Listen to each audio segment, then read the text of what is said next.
Doctor ortho Ayurvedic oil और capsule, अब दर्द भी घुटने टेकेगा।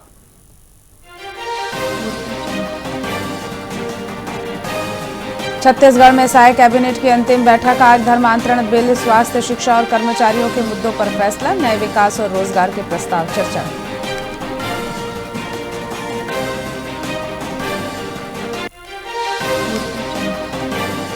नए साल से पहले रायपुर पुलिस में 69 अफसरों का तबादला। सतीश सिंह बने कोतवाली निरीक्षक। शराब माफियाओं में सुस्ती दिखाने पर भावेश गौतम यातायात।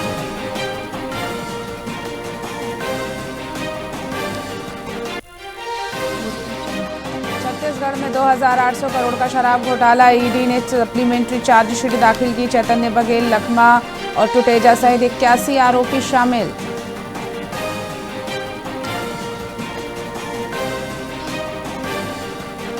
बिलासपुर में न्यू ईयर सेलिब्रेशन पर पुलिस अलर्ट। होटल रेस्टोरेंट 12:30 बजे तक खुली जगहों पर 10:30 तक रहेगी चहल पहल। 800 जवान चौक चौराहों पर तैनात।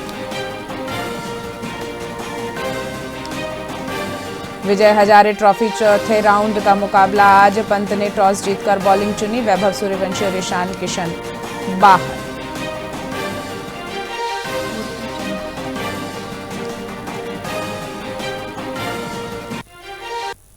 नमस्कार, आप देख रहे हैं वीआईपी न्यूज। मैं हूं आपके साथ डॉक्टर रानी और आइए रुक करते हैं छत्तीसगढ़ की खबरों की ओर। एमसीबी में पूर्व मुख्यमंत्री भूपेश बघेल ने पंडित धीरेन्द्र शास्त्री को लेकर एक बार फिर बड़ा बयान दिया है। भूपेश बघेल ने कहा कि धीरेन्द्र शास्त्री छत्तीसगढ़ से दान और दक्षिणा लेना बंद कर दें। उन्होंने आरोप लगाया कि वे ना तो भागवताचार्य हैं और ना ही परंपरागत कथा वाचन करते हैं, बल्कि पर्ची निकालकर टोटके और इलाज का दावा करते हैं। बघेल ने कहा कि छत्तीसगढ़ में सच्चे पंडित भागवत कथा सुनाते हैं, जबकि इस तरह के दिखावे से लोगों को गुमराह किया जा रहा है। उनके बयान के बाद प्रदेश की सियासत में एक बार फिर हलचल तेज हो गई। भागवताचार्य है, भागवत कथा कुछ कहते नहीं। हमारे छत्तीसगढ़ में जितने हमारे ब्राह्मण देवता हैं, गांव में भागवत कथा कह रहे हैं और भक्ति की बात करते हैं, ज्ञान की बात करते हैं, लोगों को ईश्वर से जोड़ने का काम करते हैं। लेकिन ये जो है वो टोटका कर रहा है, तो भागवताचार्य है।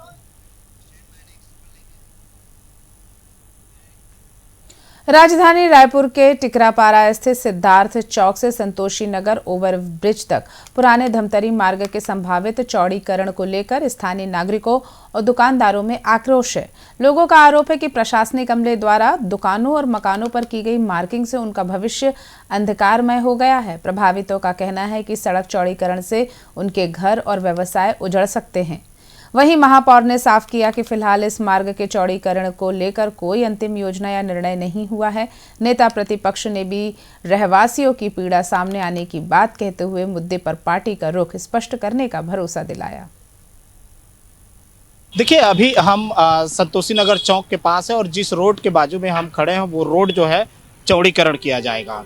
यहाँ पर जब हम लोगों से बात किए, दुकानदारों से बात किए, जो घर मालिक हैं उनसे बात किए, तो उनका कहना यही है कि पूरा का पूरा जो हमारा घर है वो रोड चौड़ीकरण पे चला जाएगा। मैं आपको दिखा दूं, बाजू में जो है यहाँ पर जो प्रशासनिक अधिकारी या कर्मचारी आते उन्होंने सीधा स्पष्ट लिख दिया 14 मीटर और एरो लगा दिए हैं, तीर का निशान है। इसका मतलब यह है कि ये दुकान जो है पूरी रोड में चले जाएगी। तो कहीं ना कहीं जो है व्यापारियों के मन में और जो जिनके घर हैं यहाँ, जो कई सालों से यहाँ निवास रहता है, उनके मन में यह खौफ है कि उनके घर जो है पूरी टूट जाएगी, उनके बीवी बच्चे, उनके घर में रहने वाले सदस्य पूरे कहाँ जाएंगे। ये तमाम तरीके के जो सवाल हैं उनके मन पे उठ रहे हैं और कहीं न कहीं यह कहा जा सकता है कि यह खौफ के साए में जो है वे रात गुजार रहे हैं। उनको यह डर सताया हुआ है कि कब उनके घर पर जो है बुलडोजर चल जाए और कब उसके पहले जो है नोटिस दे दी जाए, थमा दी जाए। आइए हम कुछ व्यापारी और लोगों से हम बात करते हैं। यहाँ अभी कुछ सरकारी अफसर आए हुए थे और रोड का चौड़ीकरण के नाम से नाप के गए हैं और सभी दुकानों पे 18 मीटर, किसी में 20 मीटर ऐसा लिख के गए हैं। तो सभी व्यापारी वर्गों में खौफ है। अभी तो यहाँ पर कोई ज़रूरत नहीं, उतना ट्रैफिक इतनी ज़्यादा हैरती नहीं है और काफ़ी रोड भी चौड़ी है और इसको चौड़ीकरण करने की ज़रूरत नहीं है। मेन समस्या वो ब्रिज की है समझे। अगर उसको चौड़ा कर दिया जाए तो यहाँ पर भी चौड़ीकरण करने की कोई समस्या नहीं है ऐसा भी। अधिकारी सही से जवाब देना नहीं चाह रहे। किसी में 14 मीटर लिखा है, किसी में 16 मीटर लिखा है, किसी में 18 मीटर लिखा है, लेकिन लिखा तो लिखा कैसे है? मतलब मेरा कहने का मतलब है, आप अगर सेंटर से ले रहे हो तो कितना ले रहे हो ये तो बताना चाहिए ना। रोड चौड़ीकरण का जो आया हुआ है प्रावधान, उसके लिए यहाँ के आम नागरिक महापौर और विधायक जी के पास गए तो उनका कहना है कि हमको इनकी जानकारी नहीं है। ये तरफ जाम नहीं होत रही से, वो क्या है, बड़ा बड़ा ट्रक जो है ना ओवर ब्रिज में जाके वो यहीं आ जाता है। अब वहाँ 10-15 मिनट लगता है घुमाने से, इसीलिए यहाँ जाम हो जाता है रोड। हम इतना साल के बसे हैं भैया, कोई नहीं था, बसे भूसा घर उजारी तो हम कहाँ जाएंगे, हमारा पास तो जगह है नहीं। चौड़ीकरण ऐसा होता है, दोनों डहला बरोबर नापे जाते हैं ना, तो एक डहला ज्यादा एक डहला कम, ऐसे थोड़े ना थे। कोनो कर 3 मीटर तो कोनो कर 4 मीटर तो कोनो कर 15 मीटर, ऐसे थोड़े नापी होते हैं। नापी एक साइज का होता है ना। हाँ, सिद्धार्थ चौक से संतोषी नगर चौक के चौड़ीकरण के विषय को लेके वहाँ के जो रहवासी हैं और जो कमर्शियल जिनकी दुकानें हैं वो पिछले दिनों हमसे मिलने आए थे। उनका कहना था कि वो लगभग 40 वर्षों से वहाँ पर रह रहे हैं और कुछ लोगों के पास तो पूरे रजिस्ट्री पेपर भी है और उनके मन में भ्रांति है कि नगर निगम की ओर से वो रोड का चौड़ीकरण होने वाला है।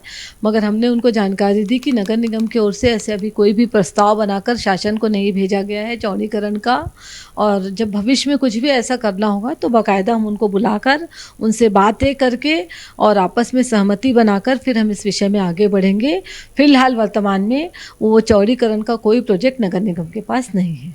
देखिए, अगर ये जारी नहीं हुआ है, मेयर ऐसा कह रही हैं, तो सामान्य सभा में इसका एक प्रस्ताव भी आया था और लगातार जिस दिन से प्रस्ताव आया कुछ लोग मेरे संपर्क में भी आए थे। वो लोग बोले कि भैया हम लोग सब लोग एकत्रित होकर आपके पास आते हैं, फिर उसमें चर्चा करेंगे। तो अभी देखिए वहाँ के लोगों को, जो स्थानीय लोगों से एक बार बात हो जाए, फिर कांग्रेस पार्टी इसमें अपना स्टैंड और क्लियर करेगी। तैयारी में है तो कहा जा सकता है कि पूरे खौफ के साए में जो है यहाँ के नागरिक, यहाँ के व्यापारी जो है जी रहे हैं और यह सोच रहे हैं कि आगे प्रशासन जो है क्या करेगी और उनके घर जब टूट जाएंगे तो वे कहाँ रहेंगे। बहुत जो सवाल है यहाँ पर तमाम वो देखे जा सकते हैं। लेकिन फिलहाल अभी प्रशासन जो है सिद्धार्थ नगर चौक से लेकर संतोषी नगर चौक जहां पर अभी हम खड़े हैं वहां की रोड को चौड़ीकरण करने की बात कर रही है। देखिए अभी हम छत्तीसगढ़ के पूर्व मुख्यमंत्री भूपेश बघेल ने भाजपा और आरएसएस पर तीखा हमला किया। उन्होंने आरोप लगाया कि ये संगठन चुनावी क्षेत्रों में बांग्लादेशी जैसी गलत पहचान के जरिए लोगों के मन में नफरत भर रहे हैं। बघेल ने बताया कि इससे समाज में भय और असुरक्षा का माहौल बन रहा है। उन्होंने चेतावनी दी कि यदि नफरत फैलाने वाली राजनीति जारी रही तो दुर्भाग्यपूर्ण हादसे लगातार होते रहेंगे। बघेल ने नेताओं और सरकार से कड़े कदम उठाने और लोगों में भाईचारा बनाए रखने की अपील की। देखिए, आप यदि सत्ताधारी लोग और भारतीय जनता पार्टी आरएसएस के लोग लगातार लोगों के मन में नफरत भर रहे हैं, आखिर बांग्लादेशी हल्ला कर रहे हैं। छत्तीसगढ़ का चुनाव हुआ तो बांग्लादेशी छत्तीसगढ़ में थे, फिर यहाँ से झारखंड में हुआ तो वो बांग्लादेशी है, बांग्लादेशी घुसपैठिए वो झारखंड चले गए, उसके बाद वो बिहार चले गए, अब वो पश्चिम बंगाल और केरल में है। और यही कारण है कि छत्तीसगढ़ के एक आदमी केरल में उसकी हत्या हो जाती है। मारने वाले कौन? ये आरएसएस के लोग। तो ये जो लोगों के मन में जो नफरत भर रहे हैं, जो भी बंगला बोलेगा उसको बांग्लादेशी समझ के उसको मार डालेंगे। लेकिन छत्तीसगढ़ के आदमी तो बांग्ला भाषी भी नहीं है, लेकिन केरल में वहाँ भी मार डाला गया। तो ये स्थिति है कि आप नफरत की राजनीति करेंगे तो यही स्थिति बनेगी। देखिए,